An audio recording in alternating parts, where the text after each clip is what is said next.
Welcome you to Congregation Shareth Israel to an extraordinary space.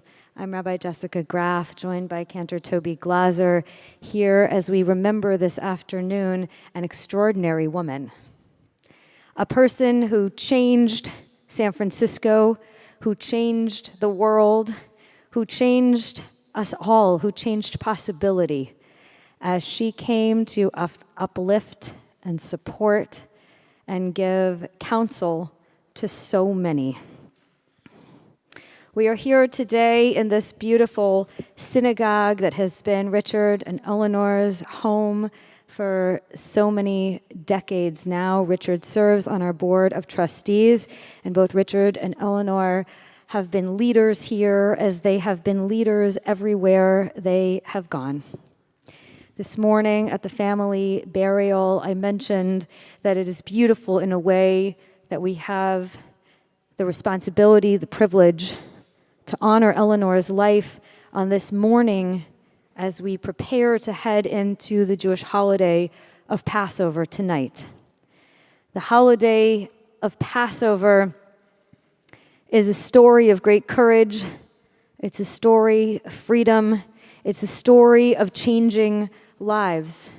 And it's a story in many ways of a wonderful woman who made it all possible, who isn't always recognized at the front of the tale of our people's freedom. But as we dig a little bit deeper, we recognize the power of the prophetess Miriam. Miriam was the person credited with allowing the Israelites to wander in the desert. Her merit, Zchut Miriam, the merit of Miriam, and her extraordinary character allowed our people to find water, we believe, over the 40 years of wandering. Miriam represents in many ways the best qualities, the extraordinarily visionary life of Eleanor Johns. She was a quiet force, sometimes in the background, making things possible. She was front and center, sometimes helping people to celebrate their successes, just like Miriam. And on this day, we celebrate so much of what Eleanor was able to accomplish in her years here on earth. We come together to support and to be with her beloved Richard, her beloved Jeff and Melinda, and her adored grandsons Max and Ben. It was no secret to anyone how much love she had for all of you. As Melinda said yesterday, Eleanor was the center of the universe on 9th Avenue.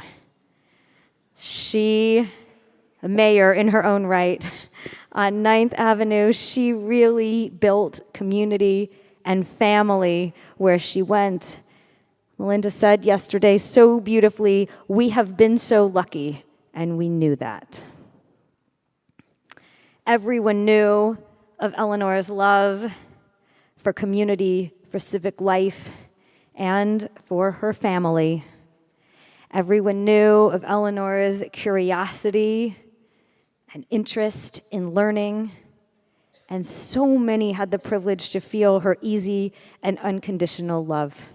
She supported the people whom she adored. We begin our service today with the chanting and the reading of Psalm 23.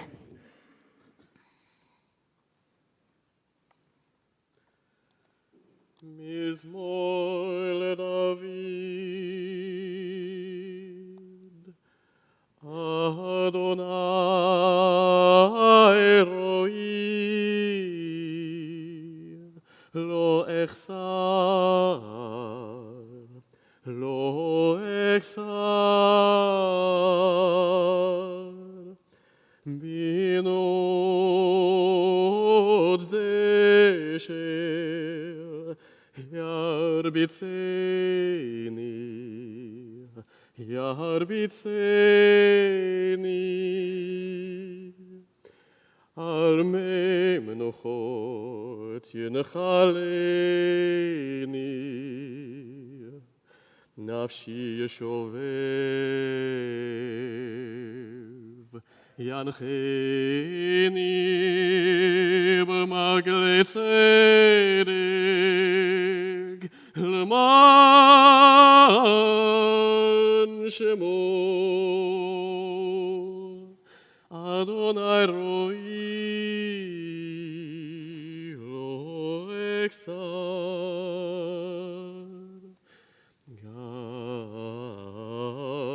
כי אלך בגיא על מוות לא אירא רע, כי אתה עמדי.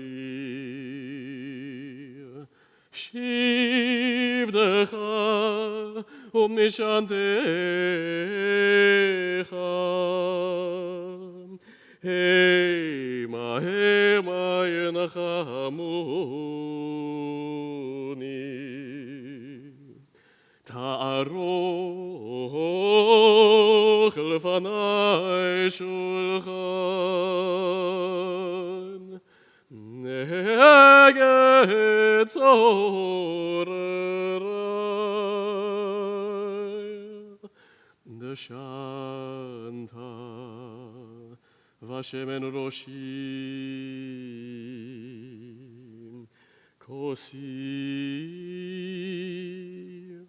כוסי רוויה רוויה. אך טוב טוב החסד ירדפוני כל ימי חיי,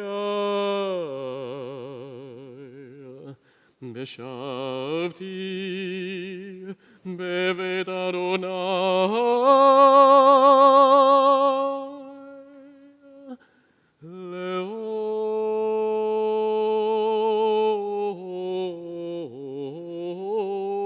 לאורך ימים.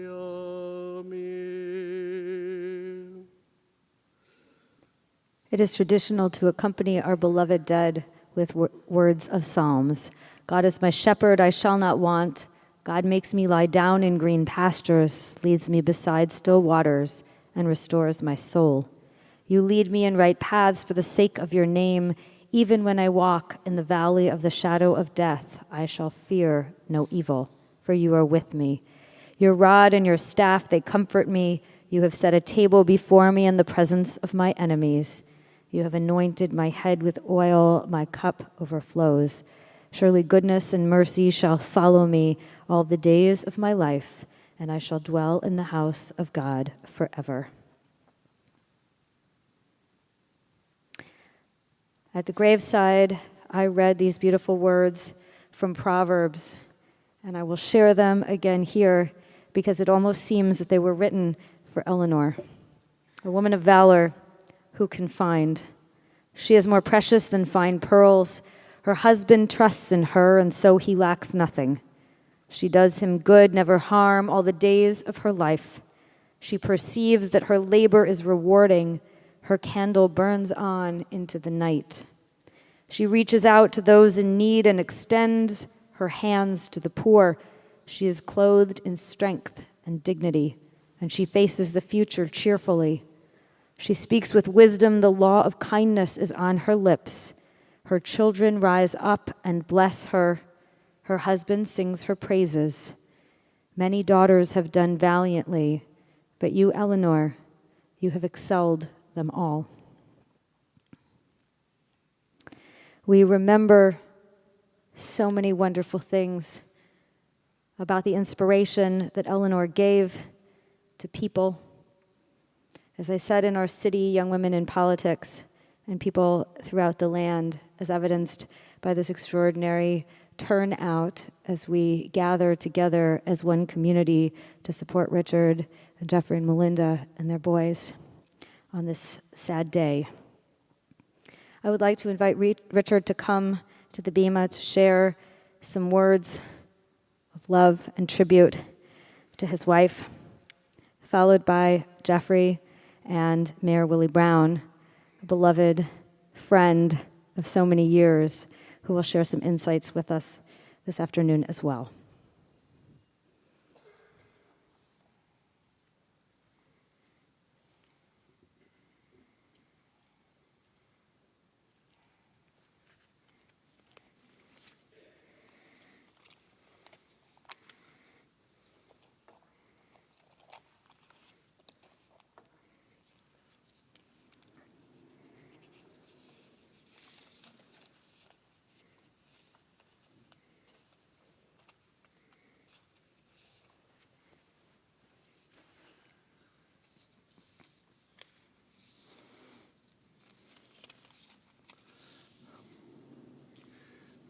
So let me welcome you, all of you.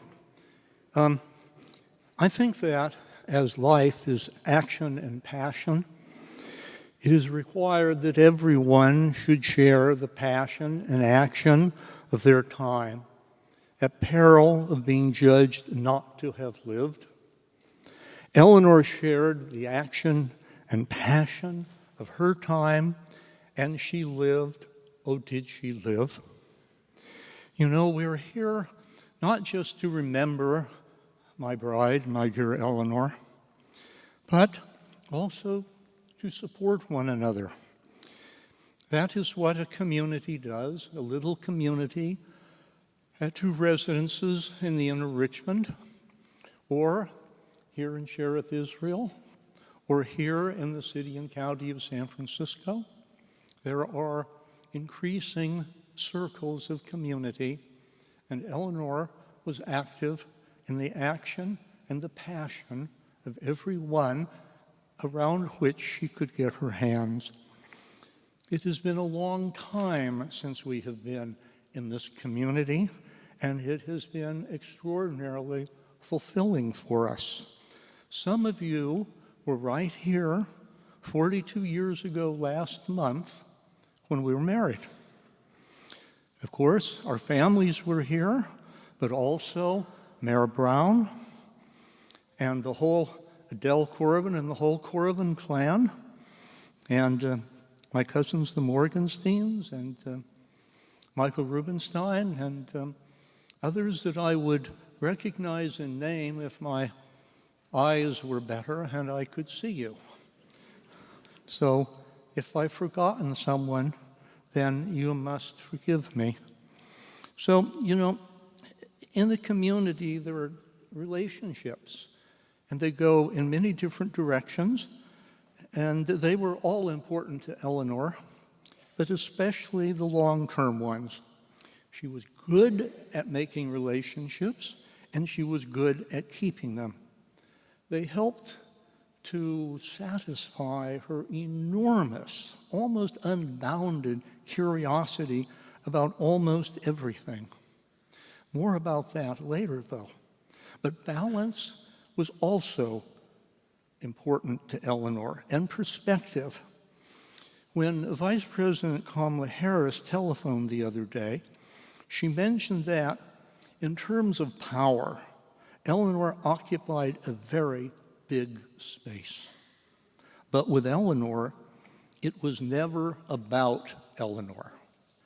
This morning, I received a lovely letter from the Vice President saying, "Please accept my most heartfelt condolences for the loss of your beloved wife, mother, grandmother, sister, and my friend Eleanor. Doug and I were deeply saddened to hear the news of her passing." Eleanor was a consummate public servant and a passionate champion of the city. She consistently put the needs of others before her own. As the first and only woman to serve as chief of staff to the mayor of San Francisco, her relentless efforts strengthened and improved the lives of countless individuals. I'm deeply grateful for Eleanor's unwavering commitment to lifting up communities across San Francisco and for her cherished friendship. Eleanor's spirit and dedication to service were gifts she possessed and gave. May the joy and love you shared carry you through this time. Doug and I will keep your family in our thoughts and prayers. With love, Kamala. So, you know, Eleanor and I came from different backgrounds, extraordinarily different backgrounds. But thankfully, we did share certain core values. And that shared group of core values included partnership, and that strengthened our marriage enormously. We grew to be a team. Eleanor did not have her problems, and I did not have my problems.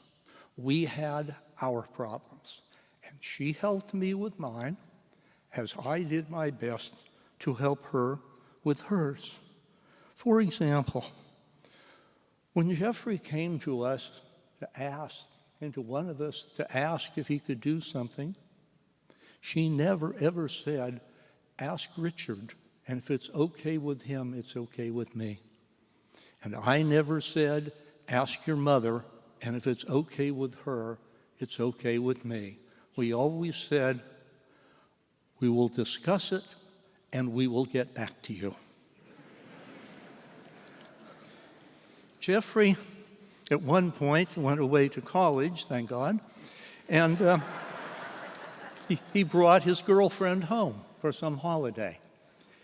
And Eleanor said to me, well, when they get here, Richard, what are we going to do? I said, we shall welcome them.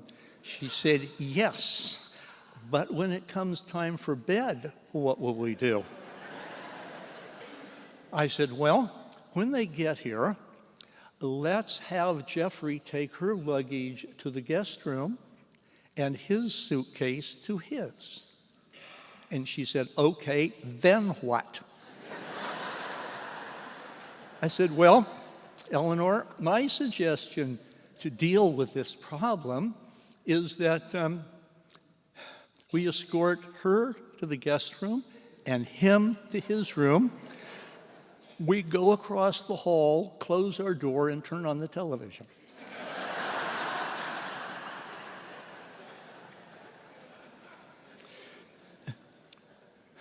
So those were two potentially awkward situations, but another one was after Willie Brown was elected mayor, about 6 months on, she learned he wanted her to become his chief of staff, and she said to me, I don't want to do it. I don't want to. Well, Eleanor, why not? She said, I don't think I can do it. I said with my usual warmth, don't be ridiculous. I will help you, Eleanor. And she said, do you promise? I said, yes, Eleanor, you will shine. She said, no, Richard, we will shine. You know, I'd like to share just a few little moments that will, I hope, illustrate all of this and perhaps reveal some of the things that made my bride tick.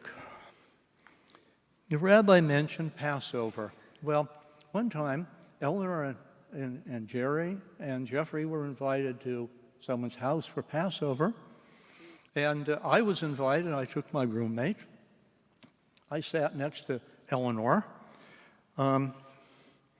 Jeffrey thought that I was being a bit familiar, which is to say I put my hand around the back of her chair.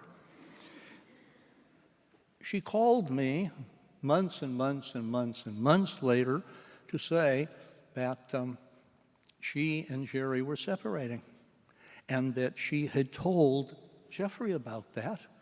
And Jeffrey had said, I know who you're going to start dating, that Richard Johns. So she called me and she said, Richard, we're separating and I think you should take me out to dinner and help me get back in circulation.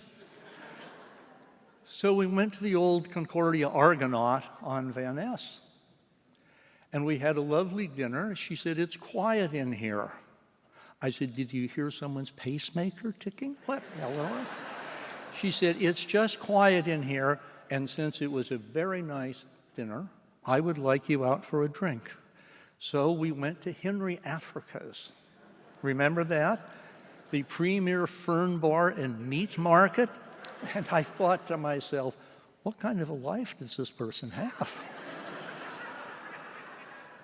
Well, so, we had a date, an out-of-town date she said, we want to go to Carmel. Did you know any hotels there? Well, I only knew of one, and that was the Del Monte Lodge. And it was the weekend before what used to be called the Crosby Clam Bake. The hotel was sold out. There was nothing like telling Eleanor something couldn't be done to make her make it happen. And she did. And when we checked in, we went to a little villa on one of the fairways and had a laugh that it took a black named Brown to get two unknowns into the Del Monte Lodge the day before the Crosby tournament started. I wouldn't suggest that Eleanor sometimes used his name, but we got married just as I think there was the first real wave of women finding themselves being promoted to very important positions. And so there was no roadmap, no template for it. Eleanor worked on a program with the Consul General of the United Kingdom. We became quite friendly. And one day he said to me, "Richard, if there's ever anything I can do for you," I said, "There is, in fact, something. I would like a portrait of Prince Philip." He said, "Whatever for?" I told him that I had something in common with Prince Philip, and I wanted to keep the portrait in my dresser drawer so that when I took out a clean shirt every morning, I could remember just really where my position was. And how fortunate I was to come home to such a woman. And that I wanted and needed to do everything possible so she could be the best that she could be. She said to me more than once, Willie Brown gave me my chance to do things I never thought I could do. And I wanted, more than anything, to do my part to make sure her chance turned into a championship. And I was always so proud that I helped her just a little bit, mostly by keeping out of her way, I think. When Willie Brown became mayor, all kinds of people who probably should have been incarcerated came up and wanted to hire me to, to deal with the city. She said that she wanted to help me decide to whom I should just say no. So we were a team, really, and we had an unwritten and unstated understanding that we would both do everything possible to arrange things so that her strength shined and her weaknesses were covered, and that my strengths shined and my weaknesses were covered. And we never stopped doing that. Eleanor was not much for music. She liked to hear the piano being played as long as I was not at the keyboard. But if we had a song, this might be it. Definitely, I think it embodies more than anything else what the two of us had for the 42 years we were married and maybe 45 we were together. So in 1925, Irving Berlin wrote a lovely song, "I'll be loving you always, with a love that's true always. When the things you've planned need a helping hand, I will understand always, always. Days may not be fair always. That's when I'll be there always. Not for just an hour, not for just a day, not for just a year, but always. Thank you so much for coming.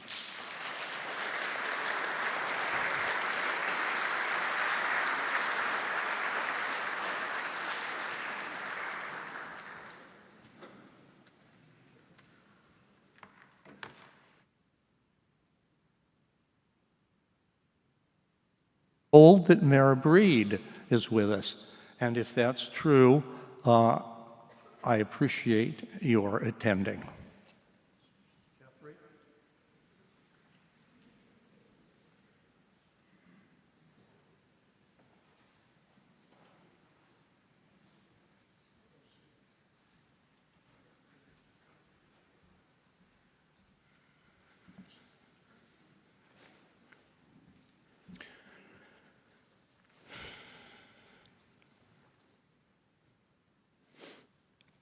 Eleanor Johns was my mom.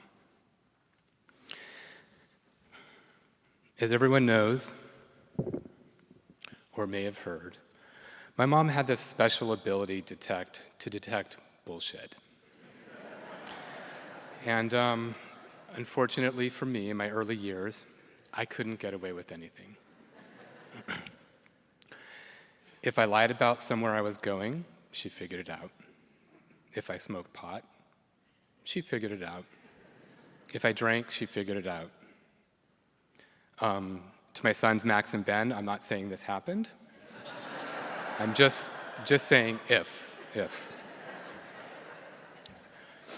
But it was frustrating. It was. She also had this desire to know details that when you're the person who's being asked the questions, it feels like an interrogation. But not in a mean way, just that she needed to know all the facts. And once she put those facts together as a puzzle, you were busted. I wouldn't say I love these abilities of hers. In fact, I'd say they annoyed me. And to be honest, she drove me crazy. Maybe I was a little embarrassed that all of my friends knew that she was so on it. Or maybe I was embarrassed that they could lovingly do this perfect impression of her when she would say, "Oh, Richard." Or, "Wait a minute." But as her son, I was a little short-sighted. Because for some reason, it's clear to me only now that she's gone, that she did all of this not just because it was in her nature, but because she really cared. She didn't sugarcoat her opinions, but she accepted and wanted what was best for me, regardless.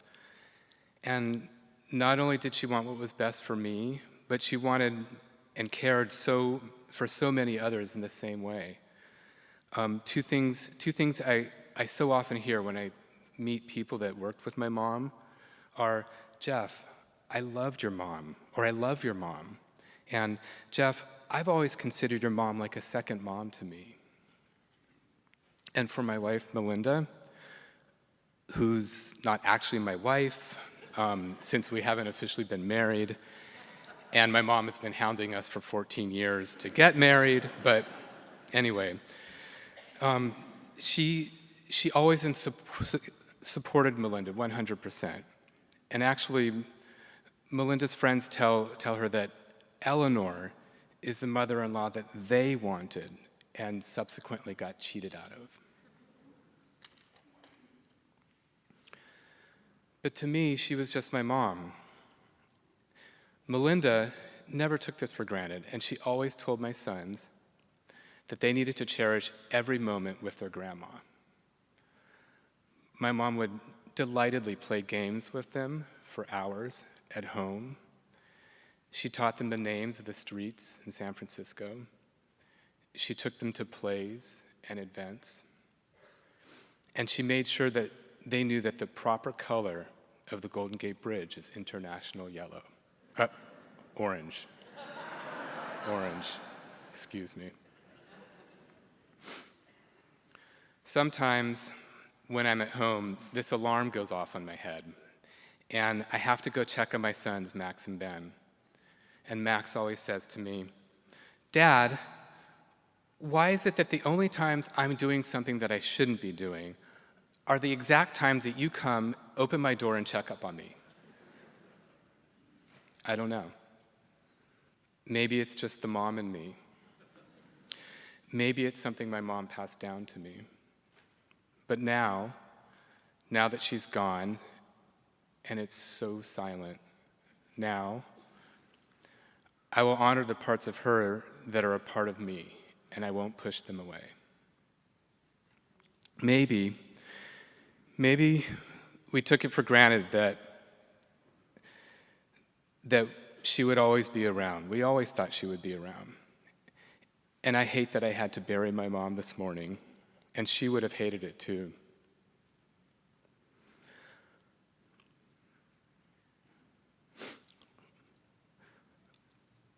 And one thing, though, it's strange, just in these last months, small cracks in her armor showed, just a little bit more, maybe physically, maybe mentally. Maybe there's a silver lining here. I don't know. Still, she wasn't ready. She would have wanted more time with her family and her grandsons and her friends. But I'm truly, truly grateful for all the time that we had together, and I'm truly grateful that she was my mom. I love you, Mom. Thanks.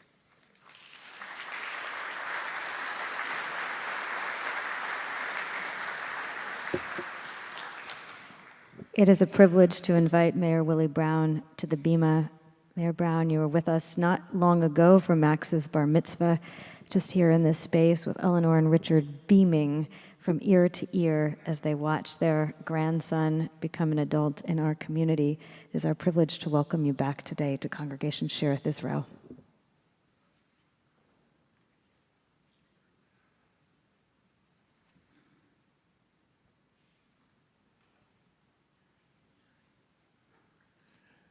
Mayor Breed. Matter of fact, Eleanor wouldn't say Mayor Breed. Eleanor would say, "You were my intern."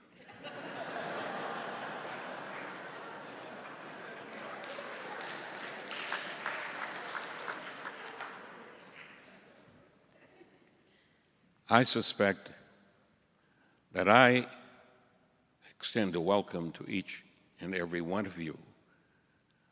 I suspect that most of you have never heard Richard.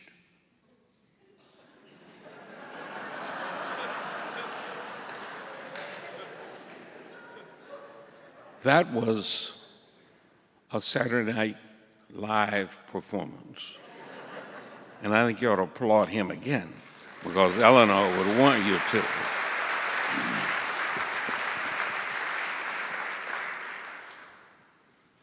He introduced many of you to an Eleanor you did not know.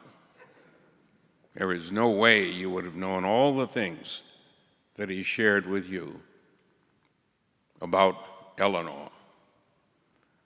My role on this day is to add to what both Richard and Jeffrey told you, because Eleanor's world was much greater than her service to the people who lived out there on 9th Avenue. I know that each of them probably has some story about Eleanor, just as I suspect that each one of you have some story about Eleanor. Being the politician that I am and have been, I do lots of times of attending services of the dearly departed, and invariably a third of the room are people who were present to make sure that that person did depart.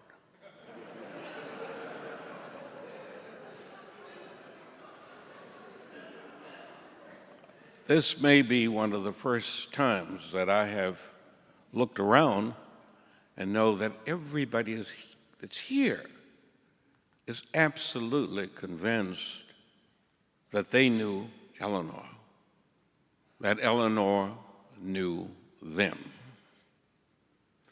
And when Richard referenced the vice president's communications, you should know that Eleanor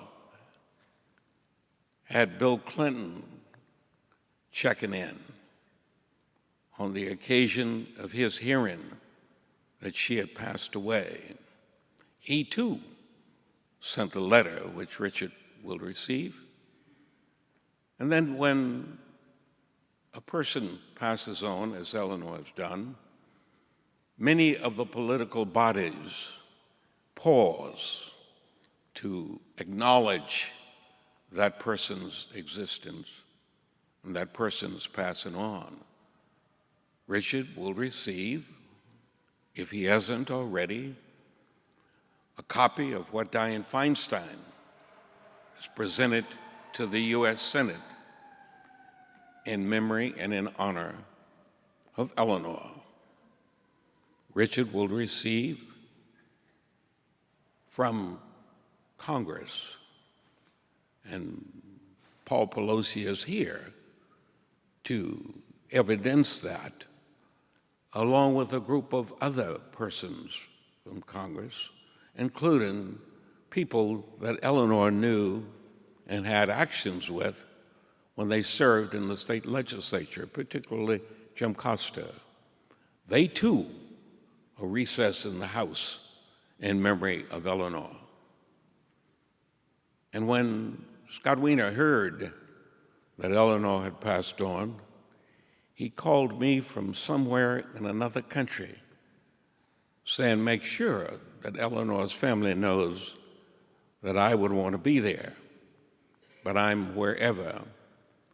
And the state delegation place in which he serves will likewise recess their house in the same way.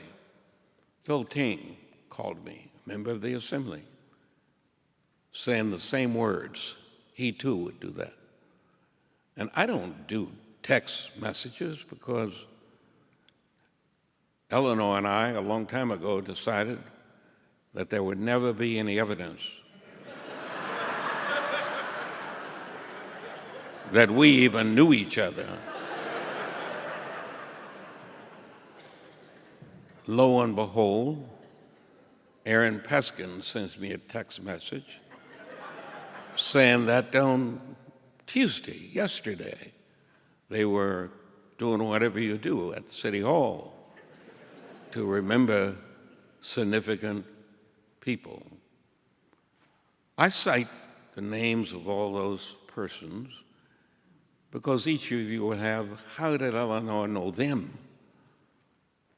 Well, in the world of politics, when Eleanor signed on about 50 years ago, PJ, who did information for the obituary, wasn't born when Eleanor signed on the world of politics, and therefore he got the dates wrong. But that's okay. Eleanor would not have minded. But Eleanor became a part of my political world a long time ago. And so much of my political world that my family, Blanche and the children, all aspects of my family had to clear with Eleanor before they could spend anything that I earned. Because Eleanor was very focused on making sure at all times and in all circumstances we were above the line in terms of integrity. in obedience to the rules and to the regulations. She was so dogmatic in that regard that you almost want to apologize for spending anything or charging anything, because you had to explain to Eleanor what exactly you were doing and why. And the problem was she had the ability to demonstrate her non-believability in what you were telling her. Then you had to try to prove it. So you were literally guilty beyond a reasonable doubt without being charged. That was the quality of Eleanor, so much so that when she teamed up with a fellow named Joe Rimcho for purposes of making sure that all the dots on the I's were there and all the T's were crossed and the lines and all the reports were in place, the national operators became impressed enough to call upon Eleanor to comment on the rules they were about to make. So some of you probably wondered, how is it that Willie Brown never got ultimately criticized? Well, it's because Eleanor wrote the rules. Her words were just that impactful upon people. Eleanor was unbelievable in her standards of how people ought to live. Richard said it so eloquently. But in the world of politics, it's always difficult to meet those particular standards. Eleanor sat with our political types and raised the questions that needed to be raised and ultimately orchestrate the decisions that were to be made, orchestrate the policies that were to be put in place. And Rudy Nothenberg, or one of the other people who exercised those things, on what they should do. And in conversations, she would make it very clear that if they did not do that, then that is something we need to do about replacing them. Eleanor was a lot of fun as well, because we would, together, the first Saturday in every month, we would open the door at City Hall at 7 a.m. in the morning, and anybody could come in for 10 minutes to talk to the mayor without needing anybody to assist them in what they were doing, etc. And I wondered why Eleanor was always there on time and stayed in every meeting to the end. I finally found out that she wanted to make sure that I didn't say something or do something that would be destructive for my career. And she was that way on every single solitary thing. It was just amazing. Richard called me up when we were about to leave City Hall. 2003, we got ready to leave. He calls and said, "Now, what are we going to do about Eleanor?" "What do you mean, what? That's your wife. What do you mean, what are we going to do about it?" I said, "No, you don't understand. She's also your wife." And so we better have some conversation about what we intend to do. I said, "Well, Richard, I'll be starting all over as a lawyer and what have you." He said, "I'm glad you answered it that way, because I want to make a deal with you. I really don't want Eleanor at home full time. So you have to agree to keep her as you have over the last 40 plus years. And if you can't afford it, I will pay."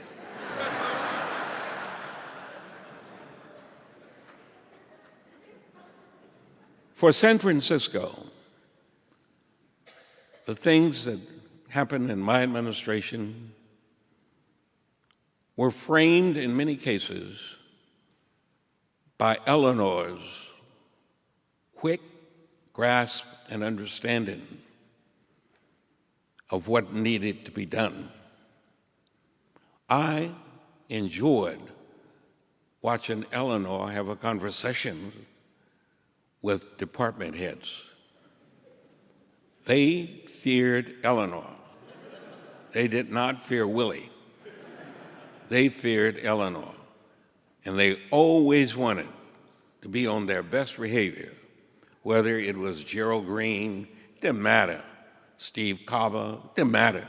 They really wanted to be on their best behavior if Eleanor was there.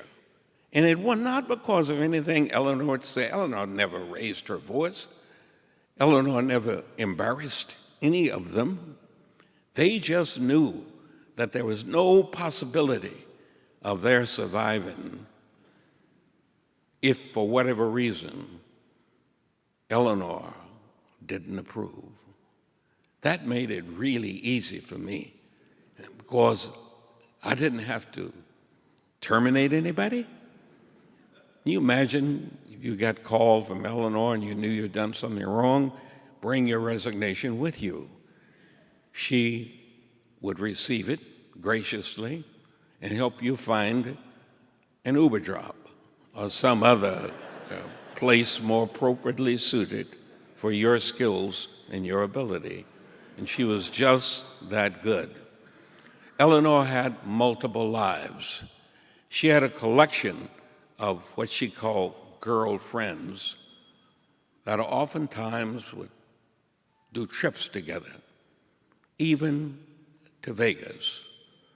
And I see some of those girlfriends here. Richard and I never understood what those several people were doing because we know what suspects we would be if we were similarly situated. But we never asked any questions, none whatsoever. Eleanor's participated in producing, for those of you who do not know, Mission Bay. Eleanor helped produce, with Jack Davis's blessings, the Giants' new baseball park. Eleanor participated in putting together the operation that led to a vote that would have produced the 49ers still in San Francisco. Although at the outset of my acquaintanceship with Eleanor, she knew nothing about sports, in particular football, had no idea what exactly it was. But as was the case with this extraordinary person, this high intellect, she quickly embraced every aspect of the things that we needed to do to get there. Some of you may remember we had a vote on the question of whether or not there would be a 49er stadium. And there was an occasion when Jack put together a program that would cause us to lose that vote, potentially. And I was not present for that, but as usual, I misrepresented and said that I was. I had no idea what occurred at that party. I wasn't there because one person directed me to go some other place. Eleanor was there and observed what was going on at that party and knew that it was not some place that the mayor should be. And she reached me and my contingent of security guards and said, "You haven't had any dinner. Go eat dinner and go to bed." And if Eleanor gave you those kind of directions, you did exactly what Eleanor said you should do.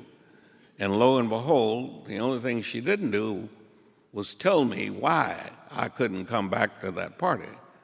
Because at 6 a.m. in the morning with KCBS calling me, I proceeded to tell them what a great party it really was. And I was clearly the only person that attended the party.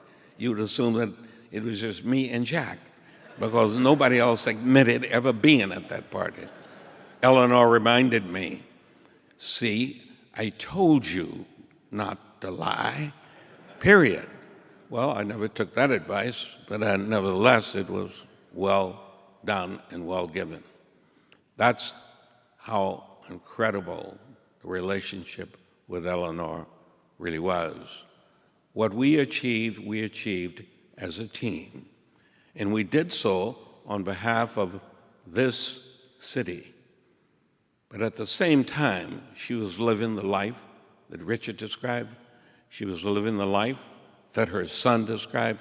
She was living the life that I suspect most of you in this room who know Eleanor, and I think most of you did and do, you know that there's a component of her life that was unique as it related to you. You also know that she set the standards for that relationship. I recall one of my colleagues who opposed me in the halls of the legislature, but continued to be a friend of mine and appeared to be a friend of Eleanor's. But he finally told me, 26 years later, of that incident, Eleanor finally forgave him. 26 years. He never knew that she was angry with what he had done. I was never angry because he lost. Why would I be angry? But Eleanor thought, I think, that it was personal and it should have been appropriately addressed. In my tenure of friendship with Eleanor, I always knew that the doubt was there when, in conversations with Eleanor that occurred almost daily, Eleanor would say, "Are you sure?" That was deadly. That would cause you to almost immediately abandon whatever choice you were about to make, because you know that if she said, "Are you sure?" the decision you made was a wrong one. I would close by saying that I think Eleanor, Richard, was planning my funeral. She was certain that she was going to outlive me, like she was certain she was going to outlive you. When Eleanor and Richard bought a gravesite, they bought a gravesite for 3 people. And I asked about it. They said, "You're number 3. Eleanor was just that dear to me. I suspect she was just that dear to all of you, because my life is now incomplete. There are no more early mornings with Eleanor giving me instructions on what I'm supposed to do that day.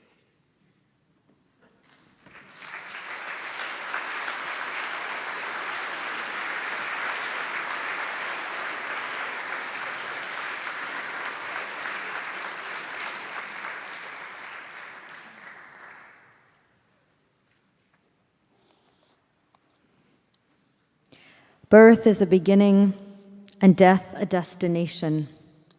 But life is a journey, a going, a growing, from stage to stage. From childhood to maturity and youth to age, from innocence to awareness and ignorance to knowing, from foolishness to discretion and then perhaps to wisdom, from weakness to strength or strength to weakness and often back again. From health to sickness and back we pray to health again. From offense to forgiveness, from loneliness to love, from joy to gratitude, from pain to compassion and grief to understanding, from fear to faith, from defeat to defeat to defeat, until looking backward or ahead, we see that victory lies not at some high place along the way, but in having made the journey stage by stage a sacred pilgrimage. Birth is a beginning and death a destination, but life is a journey. A sacred pilgrimage made stage by stage from birth to death to life everlasting. Zichrona livracha, may the memory of this righteous woman be a blessing to all of us, to all who knew and were inspired by Eleanor the world over. It is believed in Judaism that when a person dies, their soul and their body are separated. The body returns to the earth from which it came, and the soul stays with us, supporting and inspiring, giving good counsel to all of us as we consider the values of the person whose life we hold so dear. In just a moment, the cantor will chant the beautiful melody El Malei Rachamim for us. It is a blessing, a prayer, asking God to shelter the soul of Eleanor under God's wings. Please stand.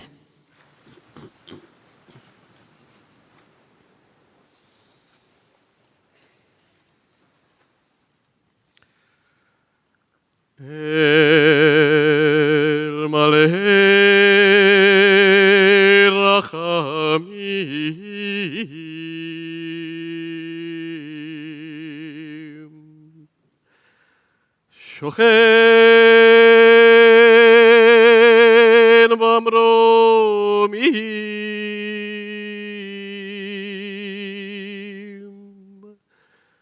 hamse menucha נכונה תחת כנפי השכינה.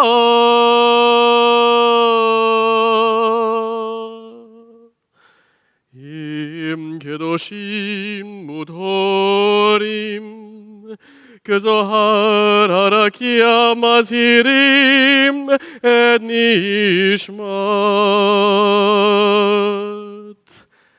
Eleanor Johns. שהלכה לעולמה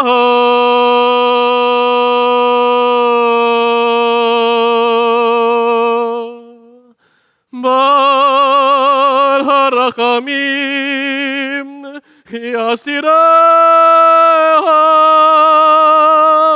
בסתר כנפיו לעולמים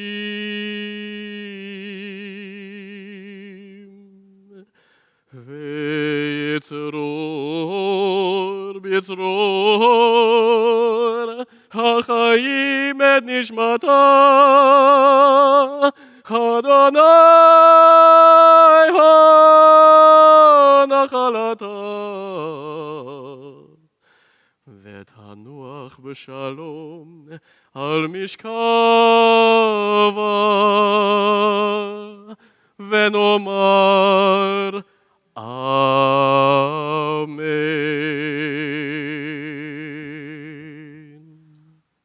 Compassionate God, eternal spirit of the universe, grant perfect rest in your sheltering presence to Eleanor, who has entered eternity.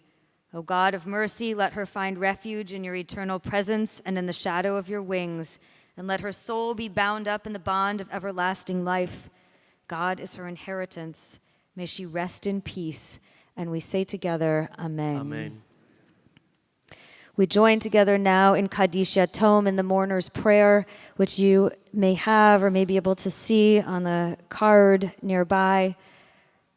We have so many supporters, friends here, Richard, that we didn't make enough copies. This prayer is the prayer that we say when we honor the life of someone. It doesn't speak of death, but rather only praises God for the presence, for the life that has been with us. And we are truly grateful for the extraordinary life of Eleanor Johns. We join together as one community in Kaddish Yatom. Yitgadal ve'yitkadash shemei Rabbah, be'alma divrach yirutei ve'amlich malchutei, b'chayechon ve'yomechon v'chayei dechol Beit Yisrael, b'agalau v'zman kariv ve'imru, amen. Yehei shmei Rabbah mevorach le'olam u'amei almaya, v'yitbarach v'yishtabach v'yitpa'ar v'yitramam v'yitnaseh, v'yitadar v'yitaleh v'yitalal shmei dekudsha brichu. La'ela min kol birchata v'shirata tushbachata v'nechemata damiran be'alma v'imru, amen. Yehei shlama rabba min shemaya v'chayim aleinu ve'al kol Yisrael v'imru, amen. Oseh shalom b'mromav hu ya'aseh shalom aleinu ve'al kol Yisrael v'imru, amen. May God grant peace to those who mourn and comfort all the bereaved among us. Oseh shalom b'mromav, hu yaseh shalom, aleinu ve'al kol Yisrael, ve'imru, amen.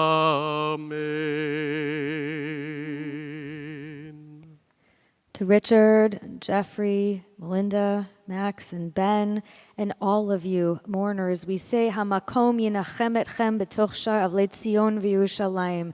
May God comfort you among the mourners of Zion and Jerusalem. May you feel the support and the love of these friends and communities that have come together to honor the life and the memory of Eleanor Johns. And may you find comfort as you go forth to make Eleanor's memory a great blessing to all. Please turn to those around you as you were Eleanor's closest community, closest group of friends. Spend just a moment hugging and sharing. That will continue this afternoon and for many, many, many years to come. May Eleanor's memory be a blessing. Amen.